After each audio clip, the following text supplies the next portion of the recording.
Hi, my name's Jenny Richards. I'm here just to give a little presentation on what it's like being a parent of a child or a young person with profound multiple learning disabilities. I won't go into too much detail about myself as it is all written in the blurb that they wrote about me to advertise the presentation. So if you haven't read it, you can go back and read that, and then it'll save time going over it. So for me, having a child with a profound multiple learning disability, it is a really difficult situation. And I don't mean difficult because my son has lots of complex medical conditions and he has many medical interventions and he has seizures every day. I feel that the difficulty lies within the processes and the policies of the different services that I have to somehow navigate and get round. That for me to get, say, maybe a drug for George that he needs every month, to get a prescription, it could take several phone calls to get that drug actually into our home to be able to be administered for George. And that is not just a one-off month, or in 12 it will be every month there will be some sort of issue. And we always get someone really helpful who every now and again intervenes and will say, oh, we've got that sorted, and then the following month it all goes wrong again. And that is with everything. So the title of this is, how many professionals does it take to change a wheelchair? I picked that because it's an ongoing issue that we have with my son's wheelchair. But I'm not trying to just complain and moan about professionals, because I don't actually feel that a lot of the time that it's actually the professionals that are coming to our home, that it's actually their fault. I think their hands are tied as well through the processes and systems, the policies, the managers, the panels that have to say yes and no. So with our chair, with George's chair, who's 17 and a half now, is in a moulded seat now. In 2019, it was decided that he'd definitely outgrown the chair that he was in and that he needed another one. But because he was due to wait for an operation, rather than throwing a load of money at a new chair, they would wait. And I was in somewhat agreement of that.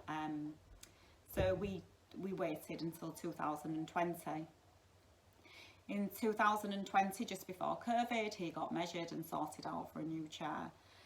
This was never ever to materialised or really develop very quickly, even with lots and lots of different people getting involved and people trying to push it forward, and also me putting complaints in. It's just really stuck, and it's still stuck, and it is moving slowly. The wheels are moving round, so it's nearly there, but it's just not quite there yet. And we're in 2021 October, and I would love to sit here and say the reason is this, but I honestly really don't know. It just gets lost within the services because there's that many people involved.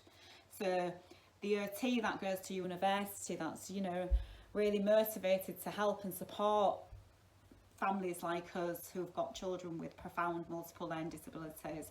Unfortunately, they come out, do a thorough assessment, know what the needs are, they go away, and then it gets pulled apart by a panel of, are you sure? Is it needed? That panel never ever comes to our home, never speaks to us, never gets to meet George or to see the difficulties. That then maybe gets ordered, but then maybe gets put on hold because then they've got to go to another panel to authorise special funding, and then that goes on. Then maybe there's something more that needs added, so it has to go back into panel again. So this process, it gets longer and longer and longer and longer. And the only person at the end of the day that really suffers from this is the child, the young person, who is desperate for this piece of equipment so that they don't need any further interventions. Like for my son, it would be surgical interventions that he would need if his posture gets any worse. So I think the policies and the processes are put in place to help save money, which of course, we can't just keep throwing money away, no.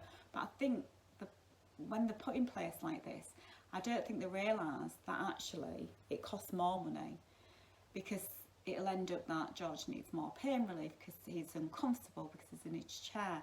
He'll need more operations because his hip will twist or his legs will start causing him more pain. He might need extra Botox. So that there's lots of other issues that would go on behind that. And I think it's just a really shame that this happens, and I really struggle to see actually the solution to that.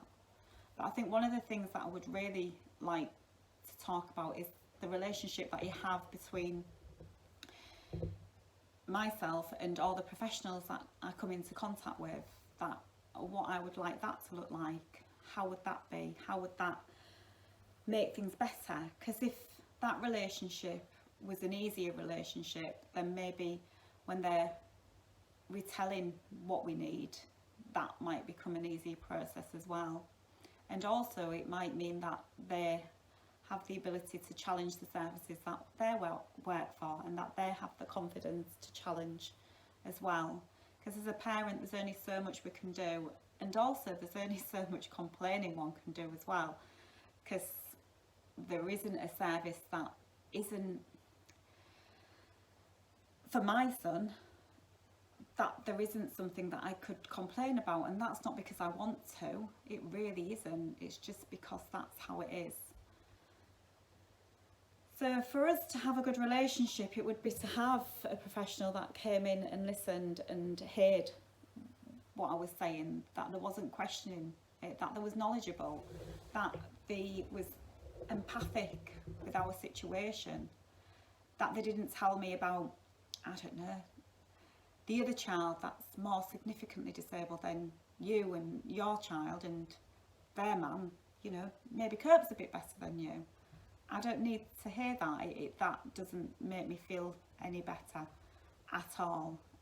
In fact, it makes me feel worse, and it makes me feel guilty. And I already feel guilty about a lot of the things that I have to have and for George, and they are essential pieces of equipment or medication. But I think because we're often professionals talk in monetary terms to you, and how they're limited to give you stuff, that you feel like you maybe are removing it from somebody else. And it is it makes you feel really sad to hear that, to hear that other families are maybe struggling more as well because you've maybe received something. And that's not how it is. It shouldn't be placed upon the other parents to feel guilty because they're receiving something and somebody isn't receiving what they need. That's to do with a system again, and a process, or the assessment not being done correct.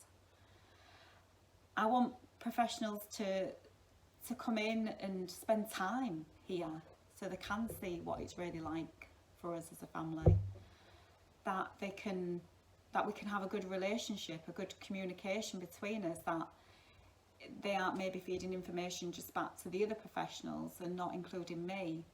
I got told the other day that when I asked what had happened after a meeting, they said, oh, there's lots going on behind the scenes. But if I don't know, I felt like after the meeting I'd just been left to struggle on and not understand that anybody was doing anything. I just felt alone again, and lost again in the system. I would like professionals to reach out a bit more, that it's not always me reaching out and asking for the support and the help, that they're really knowledgeable about the subject matter, or that if they're not, because I understand learning about all different disabilities, it's really, really difficult. And for me, with my son, like, he's got cerebral palsy, I can Google cerebral palsy and find out about what cerebral palsy is. What I do find really hard is understanding how to navigate the services that he's receiving, and understanding how that works in my local area and why it maybe isn't working. But I could do to have honest conversations with professionals so they can really explain, because I get very frustrated that I can read about a service, say on a national website, and how it should look, say like an assessment, and then when actually I get that assessment, it doesn't look like that, and then I get very confused to why it hasn't been done properly, and why why in our local area it's done like this. I think there needs to be more open conversations that if it is going wrong, that the professional that comes into my home that I'm trying to build up a relationship with, it's not them that acts as a go-between. It's that we have some way of going to the powers above them who are saying to them to tell me that I can't have things for my child, that I can have conversations with them instead of breaking down the relationships that I have with the professionals. So I suppose what I'm trying to say is that I don't want other people's